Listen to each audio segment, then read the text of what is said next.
Radio Fréquence Méditerranée. Il est 19h.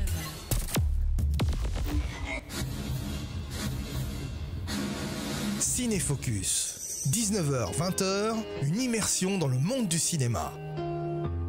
Thierry, Yves et Emmanuel, nos spécialistes cinéma, vous invitent à une heure de découverte d'un artiste, d'une filmographie. Une invitation dans leur monde fait d'infos, d'actualités, d'anecdotes, de scoops cinématographiques. Moteur. Alors, installez-vous confortablement, la séance va commencer. L'action se déroule dans ta ville. Ouh là là. C'était le générique de la semaine dernière, que les se amis. passe-t-il? Non, il y a 3 semaines. Il y a attends. 3 c'est pas semaines, l'ambiance de l'émission là. Ouais. Si tu veux, je peux te mettre une musique, mais c'est différent. D'ailleurs, c'est ce qui était prévu. Mais C'était la scène de la douche, ça. Vas-y, je vais parler sur ta musique, mon cher. on y va, ouais. Une émission cinéma qui démarre sur les chapeaux de roue, comme d'habitude. On est là, hein, vous inquiétez pas. On vous fait juste écouter une petite musique pour lancer cette émission.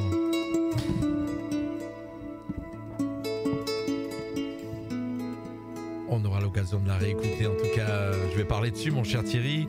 Une nouvelle émission cinéma, Cinéfocus, qui démarre ce soir avec l'équipe qui s'est agrandie, puisque ce soir nous avons la chance de recevoir. Vous avez entendu sa voix tout à l'heure sur la Douce et première mélodieuse. émission. Oui. On était tous ensemble pour l'heure de colle. C'est notre cher juge Julien. Salut Julien. Bonsoir à tous. Avec nous, pareil, l'émission tout à l'heure, l'heure de colle. Il a plusieurs casquettes. Il a posé son cartable. Là, cette fois-ci, il est de retour avec son clap de fin. C'est notre cher Arnaud. Bonsoir à tous. Notre grande gueule, parce que nous aussi on a une grande gueule ici Ça dans doit le être moi, cinéma, c'est Thierry. Salut Thierry. Bonsoir, tout le monde. Notre historien du cinéma qui nous accompagne, c'est notre cher qui était sniper dans l'émission d'avant, là, Ouais, qui c'est ça, voilà. je sais pas s'il Un est petit toujours peu grande sniper. gueule lui aussi. Un petit peu Grande gueule aussi, ouais, quand même. Je vous J'ai du mal à rassure, l'arrêter. vous êtes les deux à qui je suis obligé de baisser les micros, c'est Yves. Mais bonjour à tous. Et le spécialiste du cinéma, quand même. Le Le merveilleux, le fantastique, le vrai, réalisateur, le vrai, seul, le l'unique. vrai. Le vrai. Celui qui régulièrement monte les marches de Cannes, Festival quand de même, du Cannes. Festival de Ouais, Cannes, c'est les ça. amis, quand même. Déconnons pas. Monsieur Emmanuel Frissero. Salut l'équipe, salut. Vous avez vu que lui, Salut. j'ai dit son nom. Hein. Ah, Mais c'est normal, mais c'est normal. Non, c'est normal. ça, la vie d'artiste. Il faut soigner ses idoles. Et voilà, c'est ça. Je vais vous le dire, Monsieur Emmanuel Frissero. Et voilà. Voilà, donc, Merci les beaucoup. amis. C'est un nom à retenir. Alors moi, vous m'avez pas l'image parce que dans quelques instants, je vais me taire, bien sûr. C'est ça. Une belle émission ce soir, en tout cas sur les films de prison et de justice. C'est pour ça que notre invité était là l'année dernière. Il était venu avec nous il y a 2 ans. Notre Déjà. juge Julien qui va Tout à porter fait. son expertise. Exactement. Je te laisse la parole, mon cher Yves. C'est parti. Bah écoutez, avant que nous attaquions cette belle émission, bah, je tiens déjà à remercier Julien. On avait fait une merveilleuse émission sur les films de justice il y a 2 ans. Donc merci beaucoup Julien, une nouvelle fois de t'être déplacé pour nous, pour C'est un Cinéfocus. plaisir, merci de m'avoir Voilà. invité. Ben, on est ravis d'avoir un spécialiste avec nous, donc c'est super.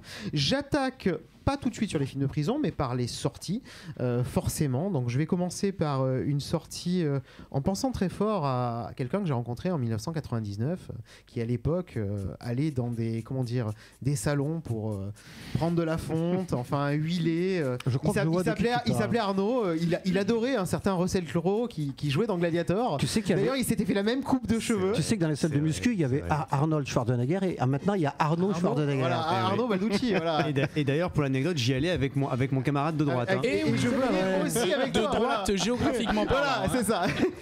Il faut lui parler avec déférence, hein, monsieur le juge, parce que s'il se fâche, ça fait mal. Le hein. juge n'est ni de droite ni de gauche, il est à droite de quelqu'un, c'est tout. C'est ça. D'accord. Donc pour le coup, effectivement, bah oui, voilà, Ridley Scott, il remet la on est de retour, hein, donc voilà, 13/11/2024, Gladiator 2.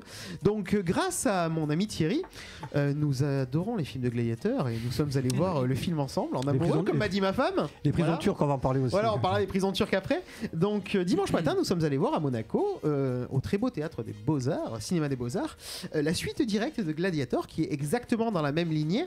Alors bien entendu, pour les vrais historiens, n'allez pas voir Gladiator, hein, parce que sinon vous risquez de finir en Il y a quelques harakiri. libertés. Voilà, il y a quelques petites libertés historiques. Bon voilà, vite fait, il y a quasi que ça. J'ai hein. entendu parler de jumeaux empereurs. Voilà, c'est alors ça oui, alors je me permets, il y a eu pendant 7 mois, mon cher 7 mois. Arnaud, oui, effectivement, des empereurs qui, ensemble, oui, c'est arrivé ça, D'accord. mais c'est la seule vérité historique. C'est-à-dire que le film dure 2h24, il y a 3 minutes de vérité historique à peu près. Hein.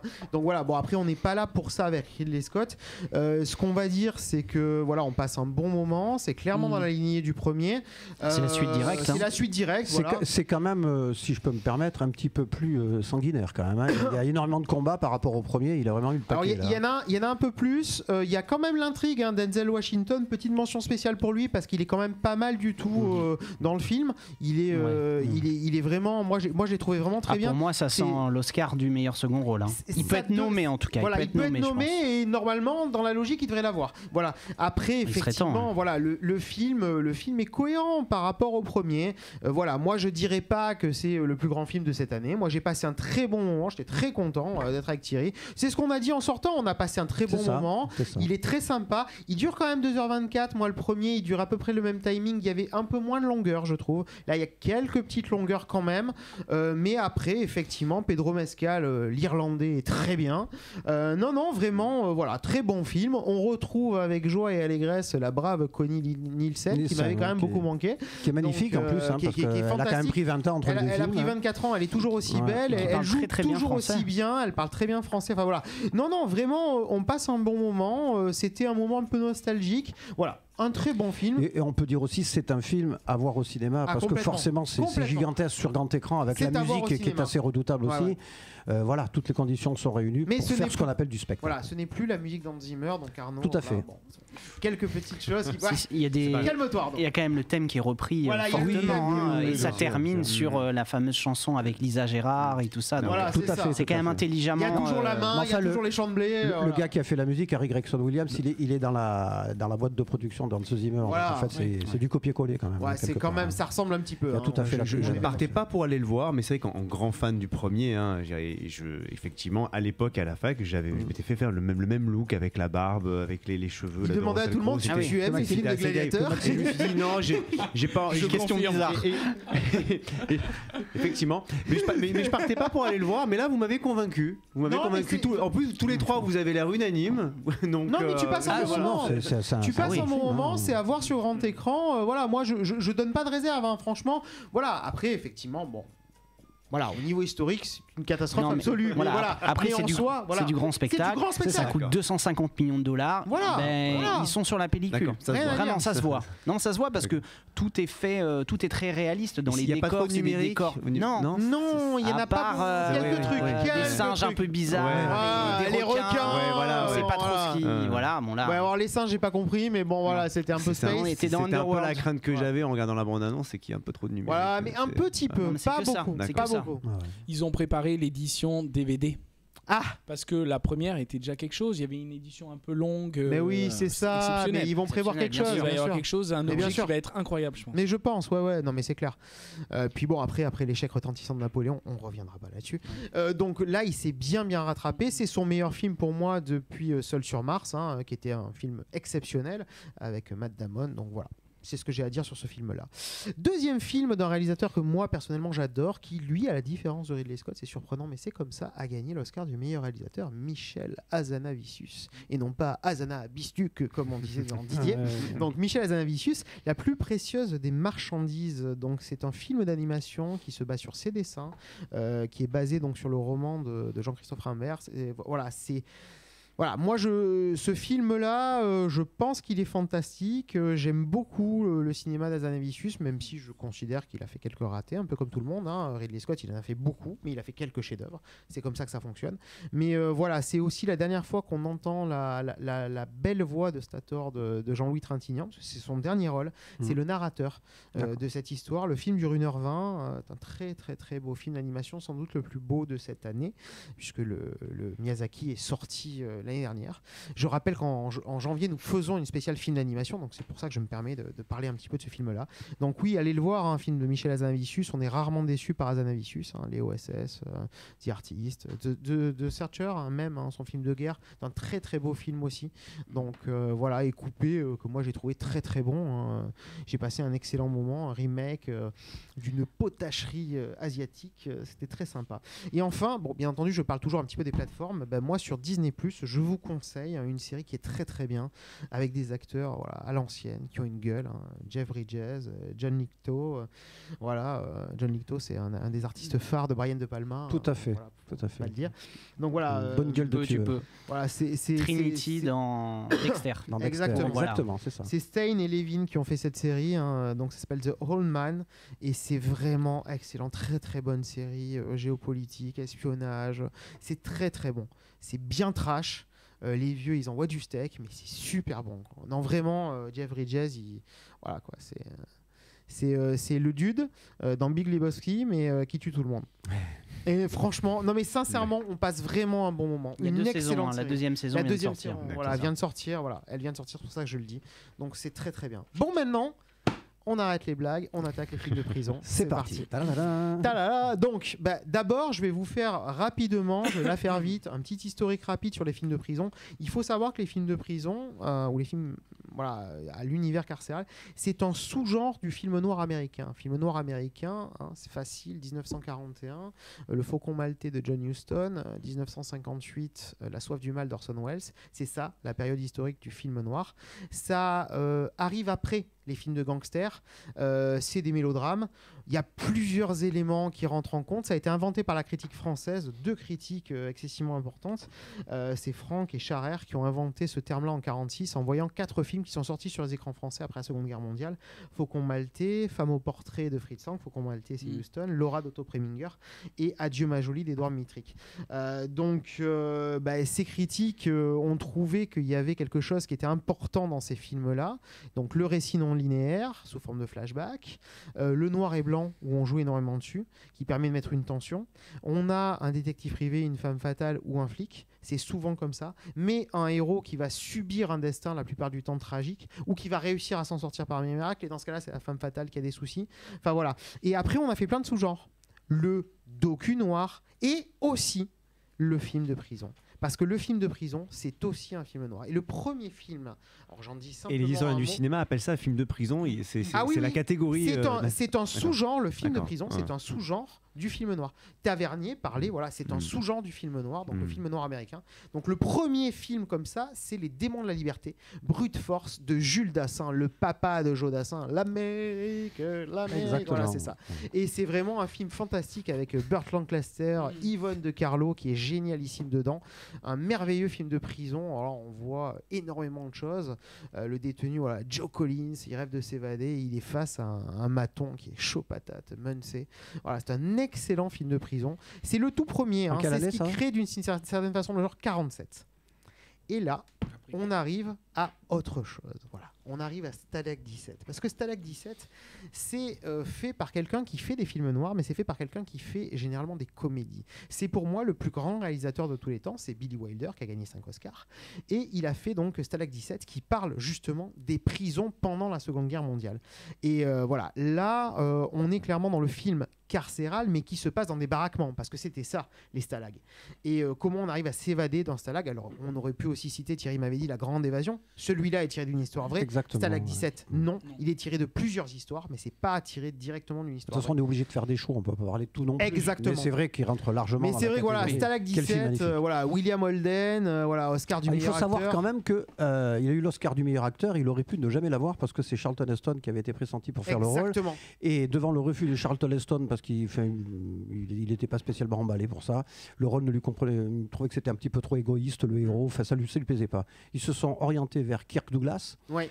Et Kirk Douglas a refusé aussi. Donc en fait, ils sont vraiment. C'est par hasard, c'est William Holden. Défaut, mais oui. il a quand même chopé l'Oscar. C'est très souvent comme ça. Non, mais là, c'est quand même exceptionnel. Et puis, c'est vrai que c'est un film. Effectivement, le personnage de William Holden n'est pas du tout sympathique dans le film. Il est complètement à part. Il profite des autres pour faire des trafics de cigarettes. Il va voir un peu des dames russes dans un autre baraquement. Enfin bon, voilà. C'est pas un personnage sympathique. Et on pense que c'est un espion. C'est ça, toute l'histoire du film. Mais c'est aussi un des premiers films américains qui parle de ça. C'est-à-dire les prisonniers américains ou les prisonniers anglais, les prisonniers dans les stalags. Et c'est vraiment le tout premier qui parle de ça. Après, il y a quelques scènes fortes quand même, oui, notamment quand il y a un des prisonniers qui est déguisé en Adolf Hitler et qui fait un grand discours devant tous les autres qu'on ne voit pas, qui sont retournés, et dès qu'il baisse son journal, on voit qu'il a la petite moustache.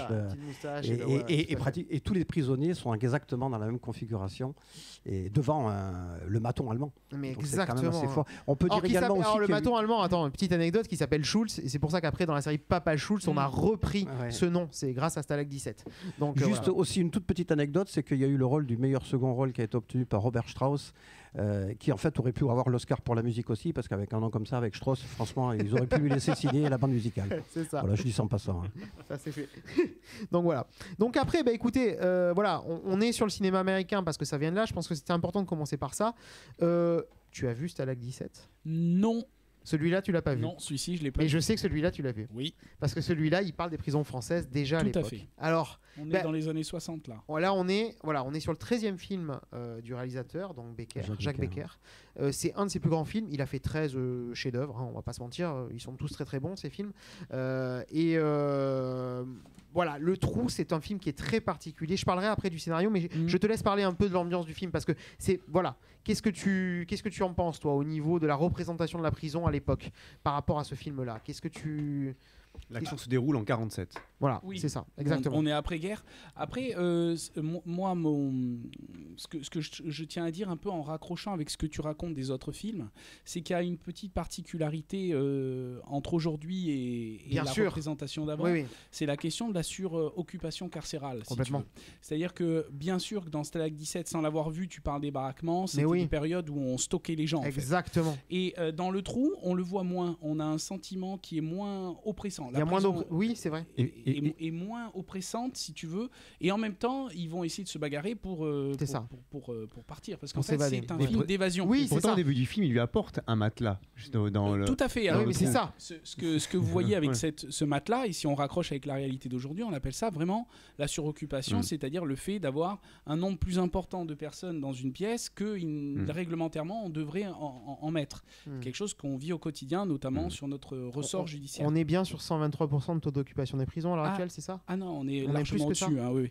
D'accord. À Nice, par exemple, on frôle les 200%. Wow. Voilà, c'est pour dire. Sur l'ensemble de la France, tu sais à peu près en termes de pourcentage? Sur l'ensemble de la France, on est largement au-dessus, mais si vous voulez, je ne vais pas vous raconter ça à vous. Il y a les maisons d'arrêt, il y a les centres de détention, il y a les maisons centrales. Ouais. Heureusement, on a de la place en centrale où on met les criminels les plus importants. En revanche, le problème, c'est les maisons d'arrêt. Pourquoi je dis que je ne vais pas vous dire ça à vous? Parce que c'est pareil avec les écoles. Oui. C'est-à-dire qu'on a énormément de problèmes en école maternelle. On en a moins dans les classes prépa, si vous voulez. Oui, bien sûr. Voilà.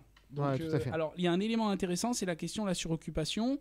Il y a la question de l'évasion également. Qu'aujourd'hui, évidemment, c'est assez rocambolesque finalement. Ah ben complètement. Même si pas tant que ça, puisque hier, il y a des personnes qui sont évadées du centre de rétention administrative. Un peu de la même manière. Oui, exactement. Mais eux ont mis une armoire.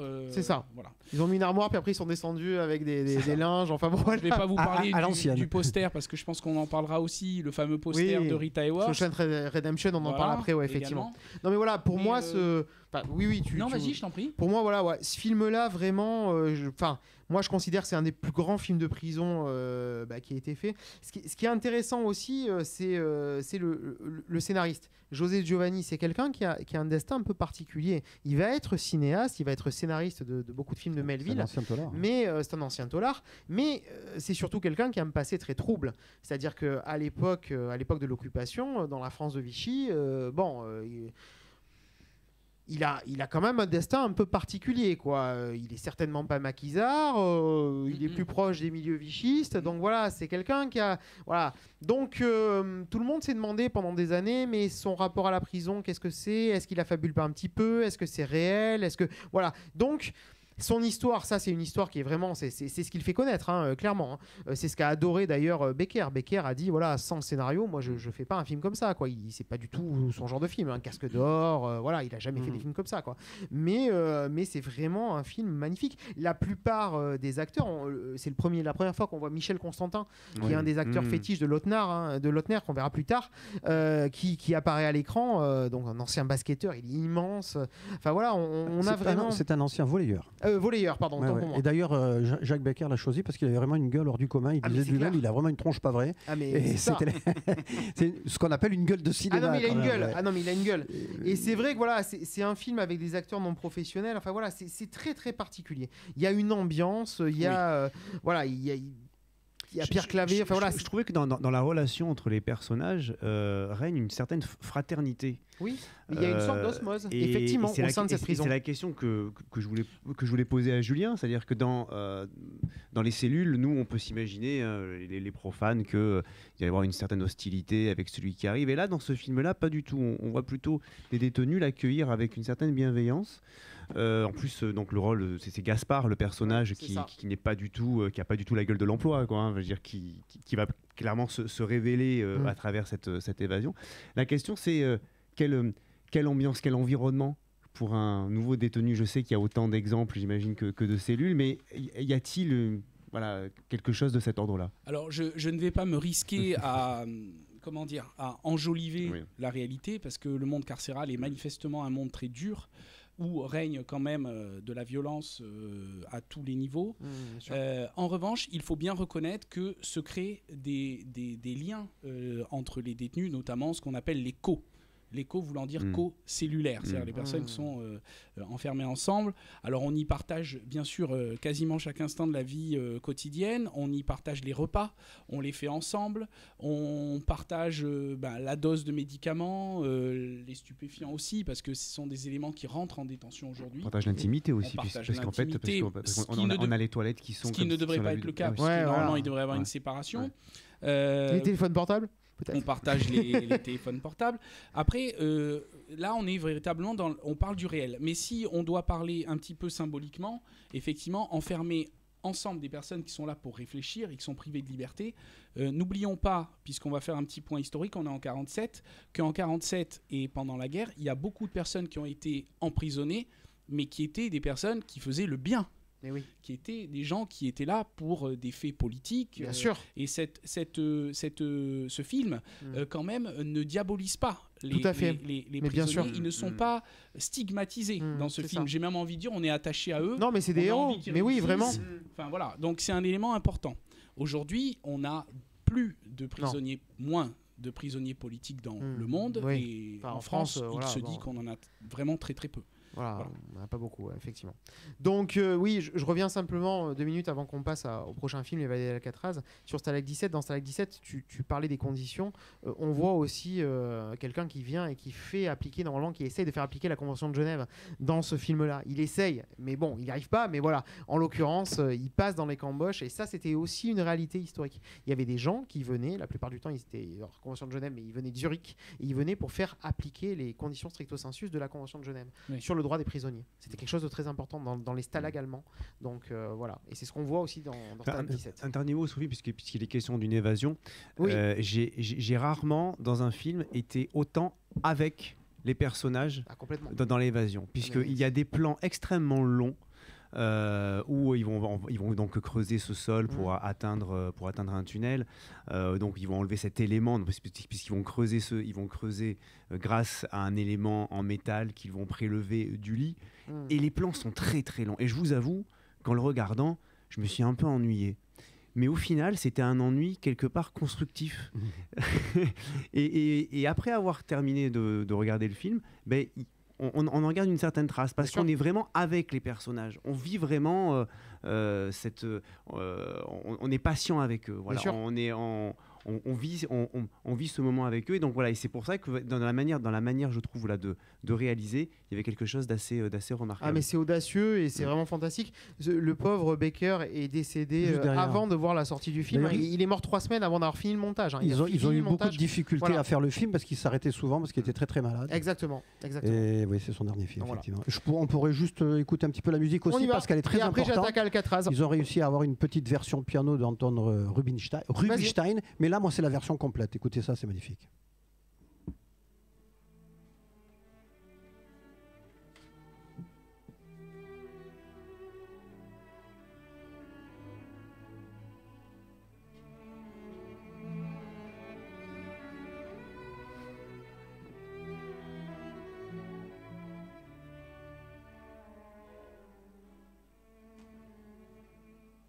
Donc c'est un morceau qui n'a pas été composé pour le film. Non, mais sûr. Ça fait partie d'une œuvre classique d'Anton Rubinstein, mélodie en fa majeur. Tout à fait. Donc ensuite, écoutez, rendons-lui hommage, l'immense Clint. On a déjà fait 2 séances sur lui. Donc voilà, là c'est pas lui qui réalise, c'est son mentor. Clint Eastwood, bien sûr, pour ceux qui nous écoutent. Clint Eastwood, bien entendu, mon cher. Tout à fait. 94 ans, monsieur Clint Eastwood, le boss. Donc c'est son mentor, Don Siegel, qui réalise ce film. Il faut savoir que Don Siegel, c'est pas son premier film de prison. Celui-là, il est très particulier, mais je dis un petit mot sur le film qu'il a fait en 54, juste après Stalag 17, qui s'appelle Les Révoltés de la cellule 11, qui est un merveilleux film de prison. Et là, c'est vraiment un film noir parce que on a le film, il dure 1h20, on a 1h10 dans la prison, après il s'échappe et ça vire en film noir. C'est un truc exceptionnel. Et là, il fait sans doute un de ses plus grands films. Il a fait des films exceptionnels. Lui, il disait qu'il était juste un bon artisan. Clint Eastwood a dit que c'était un génie, et je pense qu'il n'a pas tort.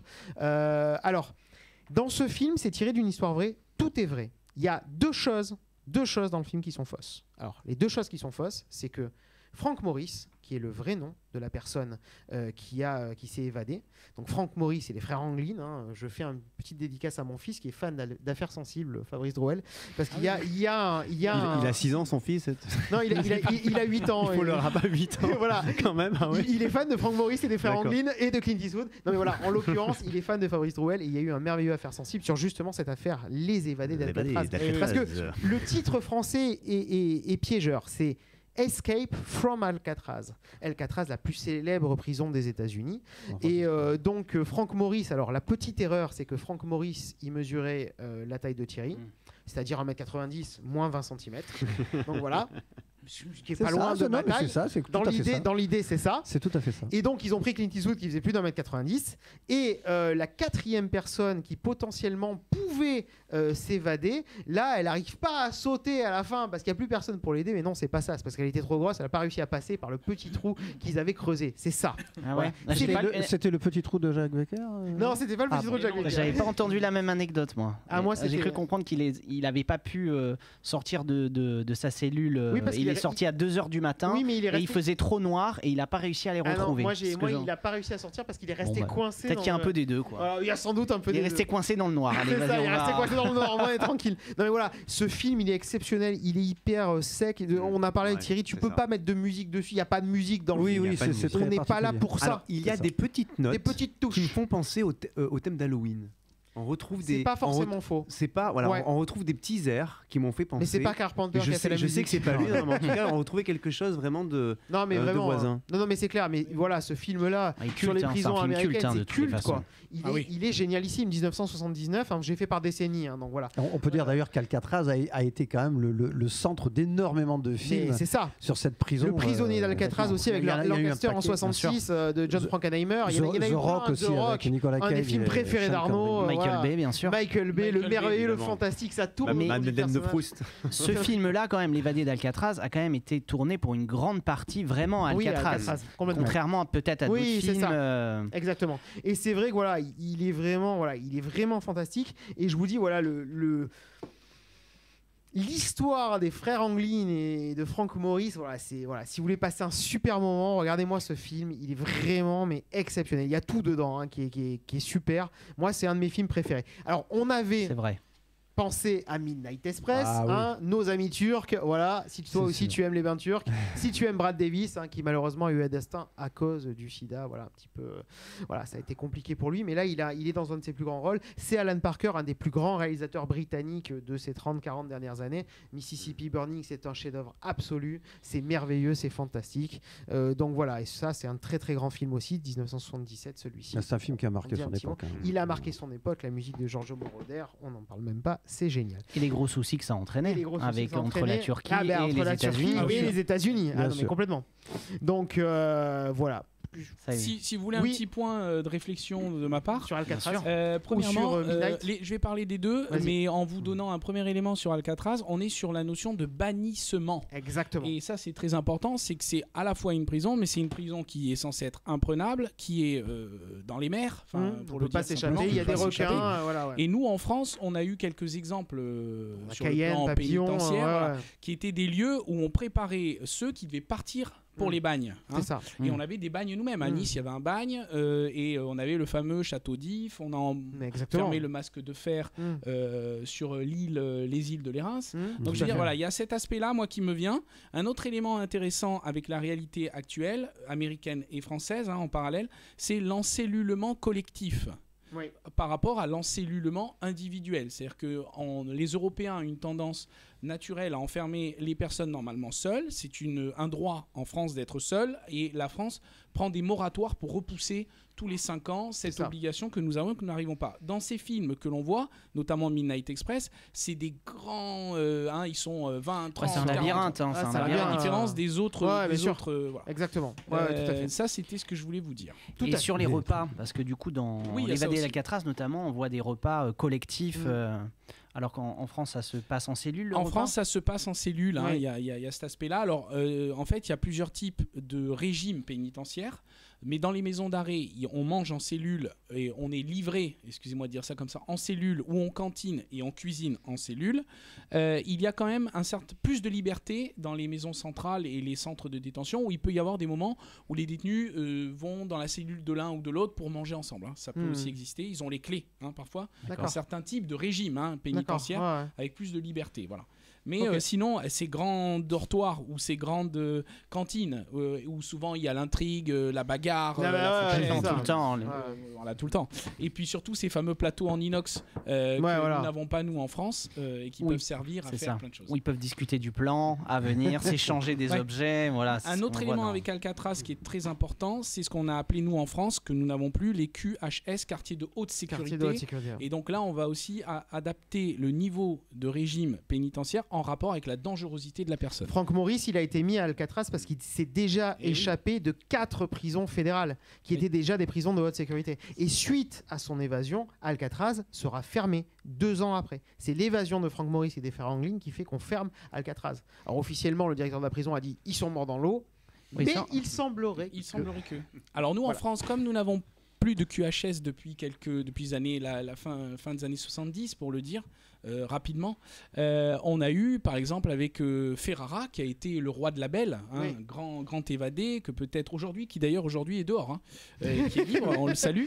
Ferrara, donc lui a eu un régime très spécifique avec une équipe, c'est-à-dire qu'on le déplaçait tous les jours au sein de la prison où il était, il en a fait plusieurs et il y avait une équipe qui le suivait, une petite 8aine ou 10aine de personnes parce que ça tourne 3-8, et on le suivait au quotidien, on l'emmenait d'une cellule à l'autre pour que jamais il ne prenne d'habitude.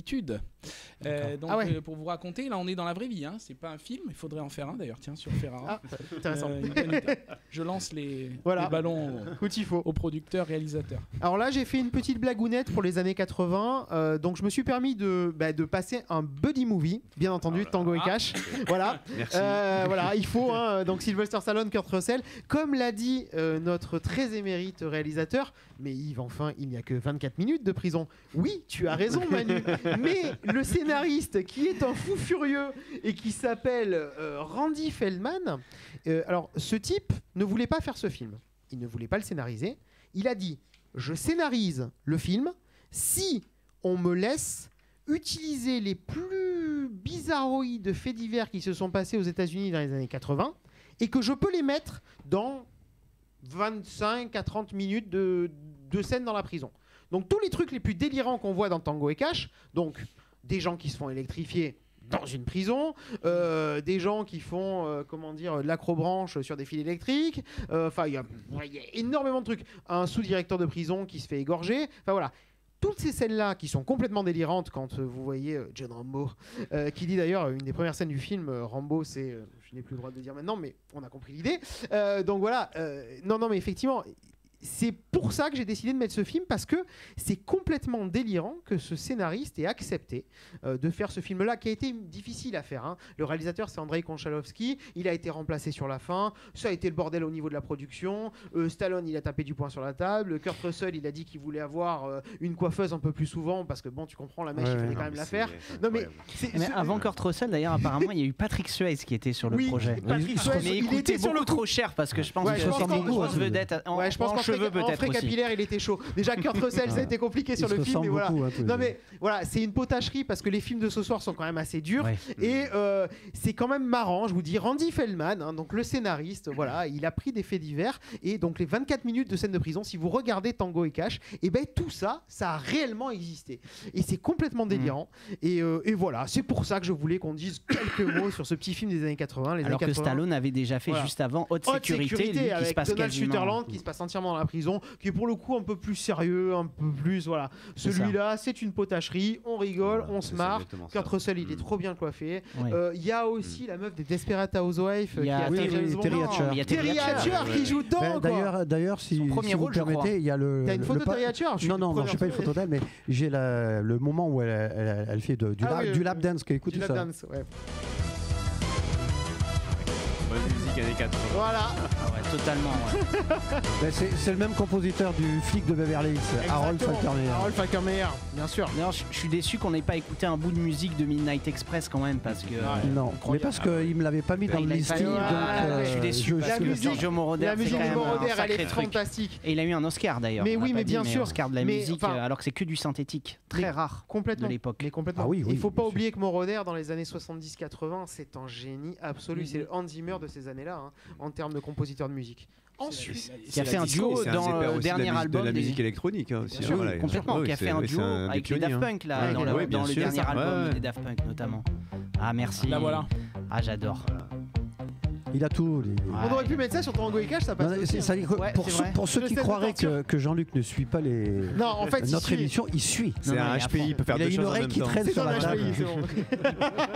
Il est en train de préparer l'évasion de. C'est un métier. Il est en train de préparer notre évasion du studio là. C'est un métier. Donc alors après, là c'est un moment de grâce, parce que c'est Franck Darabont. C'est pour moi un très très grand réalisateur né en France. N'oublions pas ce petit détail, mais américain. Alors ce film-là est un des films avec Le Parrain 2 le mieux noté sur IMDb. Je dis à mes étudiants de toujours aller, mes collégiens de toujours aller sur IMDb, Internet Movie Database, la banque de données mondiale des films. Dans le top 100 des meilleurs films. Et même dans le top 5, celui-là, il a 9,2 sur IMDb. C'est un chef-d'œuvre absolu. Tim Robbins, Morgan Freeman, t'es en train de mettre la musique là? Tu mets la musique, il est bon ce Jean-Luc. Mais il est bon. Celle-là, je l'avais, il a été plus vite que moi. Il est il tire plus vite que son nom. Il empiète sur mon travail. C'est ça. Non mais voilà, ce film-là, il est fantastique. C'est tiré d'une nouvelle de Stephen King. Alors effectivement, il a fait un autre film de Stephen King après. Je l'ai pas mis, c'est aussi un film de prison. C'est La Ligne Verte. Voilà. Mais là, il y a du fantastique, donc c'est pour ça que je d'ailleurs, pour faire un rapprochement avec ça, parce que c'est Tom Hanks qui devait faire encore une fois le rôle titre phare. Seulement, il était embarqué sur Forrest Gump, comme on comprend quand même. Et ça coûtait beaucoup plus cher. Voilà, ça coûtait beaucoup plus cher. Mais Franck Darabont l'a rappelé tout de suite derrière, puisque le film suivant qu'il a fait, ça a été donc La Ligne Verte, et il l'a rappelé. Petite anecdote également, comment dire, il avait envoyé un chèque pour avoir les droits du livre.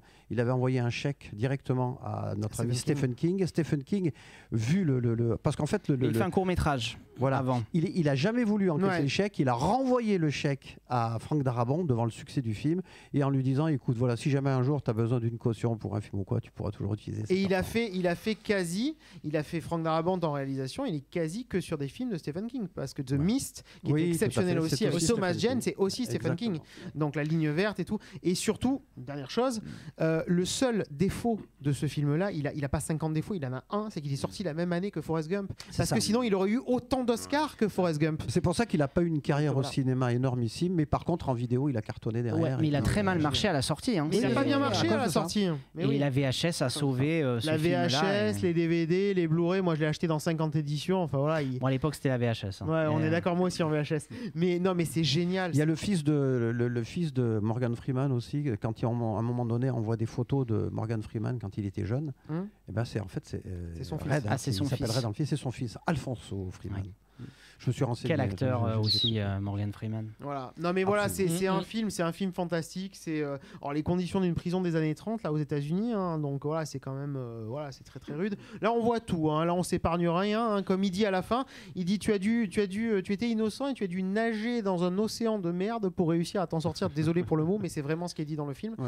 Donc il passe par les latrines pour s'échapper par un tuyau qui fait 300 mètres. Tu viens de spoiler nos auditeurs qui l'ont jamais vu. Voilà, ceux qui n'ont pas vu la fin, voilà, ça va leur donner envie de voir. Et voilà. Et comme a dit Arnaud à une époque, à la fin du Titanic, le bateau coule. Ça, c'est fait.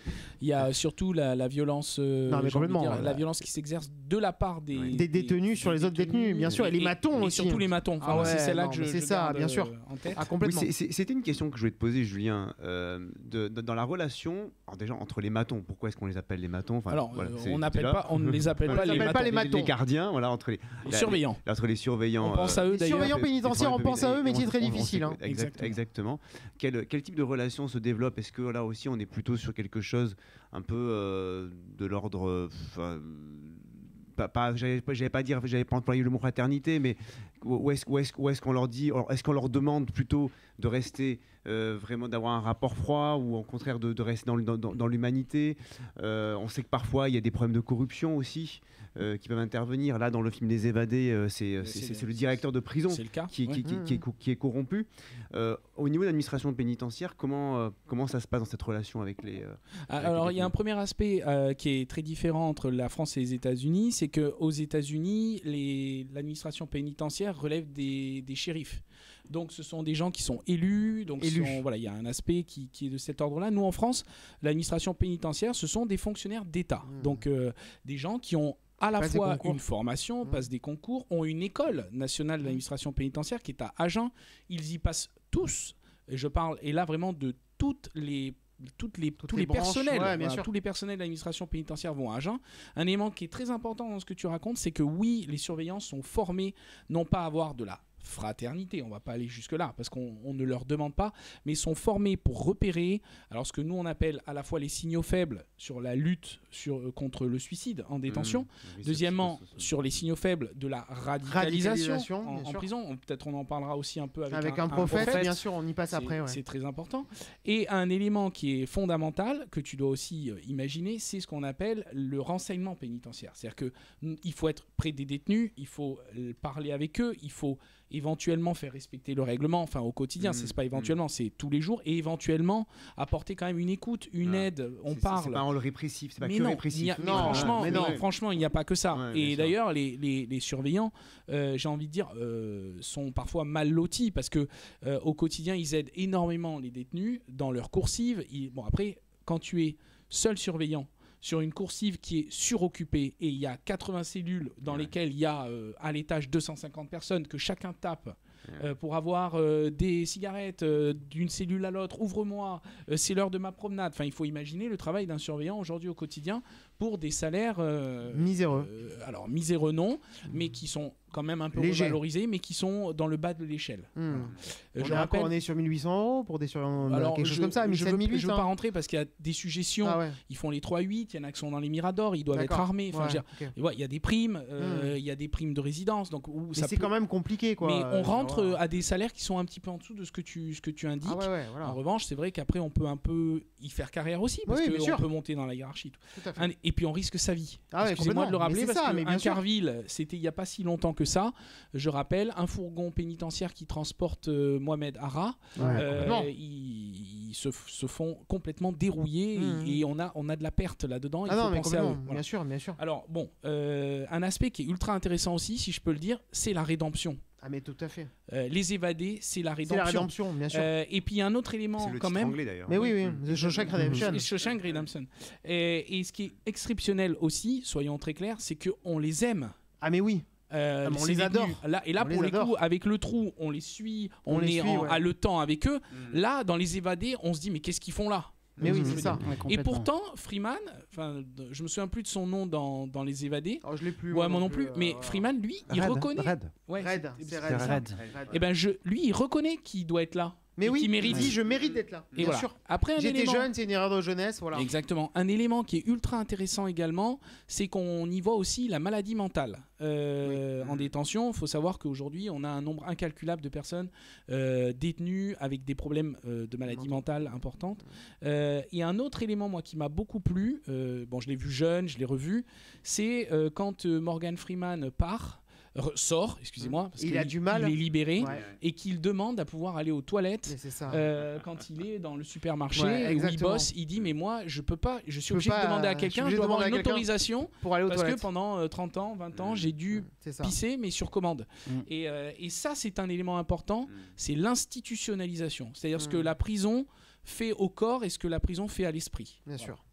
Donc ce film, je trouve qu'il a tout. Ah mais oui, 1994, il a 30 ans cette année, c'est un chef-d'œuvre absolu, n'hésitez pas à le regarder. Alors attention, nous en France, on a suivi l'exemple, le panopticon de Jeremy Bentham. Là on est sur la question architecturale, on ne construit absolument pas les pénitenciers comme ça. On est bien d'accord. Voilà, nous on doit, il y a une idée qui consiste à ce que le surveillant puisse voir toute sa coursive, dans une coursive qui est avec, on appelle ça des ronds-points, et en fait les bâtiments sont construits en étoiles pour que le rond-point puisse voir chaque, et puis ensuite dans la cellule l'œilleton pour voir ce qui est dedans. Vous avez compris le panopticon. Pas du tout pareil, non mais bien sûr. C'est pour ça. Surveiller et avoir la sensation qu'on peut être surveillé. Et les fouilles sont systématiques ou elles sont aléatoires? Les fouilles systématiques sont interdites, mais de temps en temps on en organise parce qu'on sait qu'il y a des stupéfiants. Mais la fouille systématique est interdite désormais dans les textes. Il faut un motif, mais on peut aussi faire des fouilles spontanées parce qu'on a aussi un certain nombre de renseignements. Bien sûr. Ce qui nous amène, effectivement, on alterne entre prison américaine, turque, on a parlé un petit peu, mais là, voilà, on est sur le summum du film de prison à la française. Donc Jacques Audiard, il prend 9 Césars avec ça, il prend un BAFTA du meilleur film étranger. C'est tout à fait mérité. C'est pas, alors moi, je vais laisser surtout Manu en dire quelques mots. Moi, c'est pas mon film préféré de Jacques Audiard, je l'ai dit, voilà. J'aime beaucoup ce film, mais voilà, je te laisse, mon cher Manu. Non, je suis pas seul, je pense qu'on est plein à aimer ce film, mais voilà. C'est vrai que personnellement, quand j'ai découvert ce film au cinéma, moi j'ai pris une claque. Et j'ai pris une claque monumentale. Je suis sorti de là, j'étais jaloux en tant que metteur en scène, mais j'aurais voulu le faire ce film. Et puis cette découverte de cet acteur principal, Tahar Rahim, effectivement. Qui prend un César de meilleur espoir, un César du meilleur acteur. C'est historique. C'est historique, c'est jamais arrivé. Historique, effectivement. Nils Arestrup, voilà. Nils Arestrup, on lui rend hommage, qui est décédé cette semaine. Donc non, ce qui est intéressant comparé aux autres, pour le coup, c'est que là, on n'est pas sur un film d'évasion. Voilà, c'est ça. Alors que là, depuis le début, on est en grande partie sur un schéma assez classique du film de prison, c'est l'évasion. Là, au contraire, on suit Malik, un jeune petit voyou. Et pourtant, on le vit comme tel, parce que même si c'est une permission, même s'il sort en libération conditionnelle, vu qu'il sort pour transgresser, pour commettre encore des actes délictueux, quelque part, en tout cas, en tant que spectateur, on vit ça comme une évasion et on ressent en tout cas une certaine tension. Il y a un côté peut-être plus thriller, peut-être. C'est plus un thriller. C'est un mélange aussi entre le thriller, entre le polar, entre le film de prison classique. Et du coup, c'est vrai que Jacques Audiard décide de prendre un inconnu total, ce qui est très intéressant. Il explique pourquoi d'ailleurs, et ça c'est super. C'est-à-dire que quand on prend une vedette, tout de suite la vedette, elle a un background, un passé. On l'a vu dans d'autres films, et voilà. Ça rend pas la même chose. Là, prendre quelqu'un de pas connu, qui est en train de préparer, qui était sur le tournage de La Commune, qui était une série Canal+ à l'époque, il le rencontre, il le voit, il est jeune comédien, et du coup... il l'a rencontré à l'arrière de sa fourgonnette. C'est ça, exactement. Et il embarque dans une aventure complètement dingue. Et moi, je trouve le film formidable. Le film est très long. 2h22, il dure longtemps. C'est, pour moi, c'est totalement un chef-d'œuvre. Je suis d'accord. Parce qu'il y a plusieurs séquences dans ce film. Donc il y a ce jeune délinquant de 19 ans qui n'est pas du tout lettré, qui va vivre une nouvelle vie grâce à la prison qu'il a pris. La prison dans ce film devient vraiment, c'est un personnage pour moi à part entière. Et la nouvelle question que j'ai posée à Julien, c'est justement, est-ce que la prison aujourd'hui est telle qu'elle est décrite est-ce que c'est ce qui se rapproche au plus près d'une certaine réalité, c'est-à-dire avec des groupes, que là on a les Corses avec les barbus, où il va falloir plutôt aller vers un type de protection qu'un autre. Est-ce que c'est vraiment l'école de la criminalité, alors que la prison à l'origine c'est justement pour se réinsérer? Est-ce que c'est à l'extrême opposé du pourquoi des prisons? Eh bien, tu as raison. Alors, il y a un aspect qui est très nouveau avec Un prophète sur le plan, j'ai envie de dire, sociologique, c'est qu'on y voit les communautés. Alors que dans les autres films qu'on évoque, il y a de la différence, mais tout le monde est américain ou tout le monde est français d'après-guerre. Enfin, voilà. Là, on a vraiment les communautés et surtout, on a les communautés avec ce qu'elles peuvent projeter sur le plan délinquentiel, criminologique. C'est-à-dire qu'il y a les Corses, il faut se faire respecter. Ça n'a pas pris d'ailleurs apparemment. Oui, les Corses, ils l'ont assez mal pris. Ils l'ont mal pris. Ils voulaient interdire le film chez eux et tout. Alors, pourquoi est-ce qu'en réalité tout est vrai, mais comme c'est scénarisé, on a tout mis en même temps? C'est que si vous mettez réellement toutes ces communautés aussi explosives ensemble, je veux dire, les Corses, notamment, sans parler forcément que d'eux, espèrent être détenus sur Borgo. Mais bien sûr. Se battent pour ça. Certains sont encore dans les prisons françaises pour des faits qui sont en lien avec l'indépendantisme corse. Donc ce que je veux dire, c'est que véritablement, c'est très proche de la réalité. Si vous me permettez un aspect cinéphile de ma part, il y a quelque chose qui est très différent avec les autres, c'est qu'il y a le son. En fait, la prison, c'est un univers très bruyant. Et je trouve que Audiard a énormément les bruits, les cliquetis, les clés, les portes qui se ferment, tout ça, on le sent. Et puis surtout, le vide. Parce que quand on est enfermé, en réalité, il y a aussi des grands moments de cris, de vide. Et Audiard, là-dessus, pour moi, qui vais fréquemment en détention, pour travailler, je parle. Rassure-nous. Oui, parce qu'il est juge aux applications des peines. Je suis juge d'application des peines. Je m'occupe de la maison d'arrêt de Nice, notamment. J'y vais une fois par mois désormais. Avant, c'était plutôt une fois tous les 15 jours. Et en réalité, il y a vraiment... tout y est. Audiard, c'est un chef-d'œuvre. Je pense qu'il a été très bien documenté. Peut-être que ça, vous pouvez m'aider un peu. Oui, c'est Thomas Bidegain en fait qui a fait vraiment une étude très particulière, le scénariste. Tout à fait. Son scénariste et fétiche. C'est tiré quand même d'un scénario original de Abdel Raouf Dafrine, qui est un super scénariste et qui réalise un petit peu. Et l'histoire est assez inspirée de lui en fait, d'Abdel à la base, parce que du coup, il raconte l'histoire de Malik. Il se retrouvait un peu, il voulait mettre des codes lui en se disant, je veux faire un héros et je veux que le héros soit un arabe. C'est ce qu'il dit clairement, quoi. Mais qu'on l'aime et qu'on s'y attache. De toute façon, tous ces films-là, comme tu le disais tout à l'heure, on les aime tous en fait. Bien sûr, c'est-à-dire que même si on dit ils ont fait des crimes, ils ont tué des gens, mais on les aime. Bon, c'est la force des films. Après, voilà. Mais c'est ça qui est intéressant aussi. Et alors, on va terminer par encore un petit Rahim. Alors avec là, pour moi, un très très grand réalisateur britannique qui est surtout connu pour des films documentaires à la base, qui s'appelle Kevin MacDonald, qui a réalisé un film documentaire sur Klaus Barbie qui s'appelle Mon meilleur ennemi. Voilà, c'est quelque chose que je vous recommande. C'est exceptionnel parce qu'on voit toutes les vies de Klaus Barbie. Il a fait un autre film quelques jours en septembre qui parle des JO de Munich et des commandos palestiniens qui ont tué les athlètes israéliens. Donc voilà, c'est un très grand documentariste, mais qui fait des films aussi. Et là, donc, il fait un film tiré d'une histoire vraie, donc ça s'approche un peu du documentaire.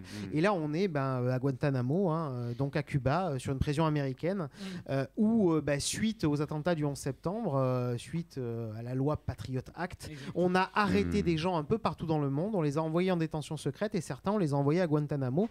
Et voilà, c'était pas tous des terroristes, et visiblement, il y en a 3 qui ont été déclarés coupables par un jury, et qui sont condamnés à l'heure actuelle, alors qu'il y avait plus de 150 détenus, donc 3 sur 150. Bon, le ratio est pas énormissime.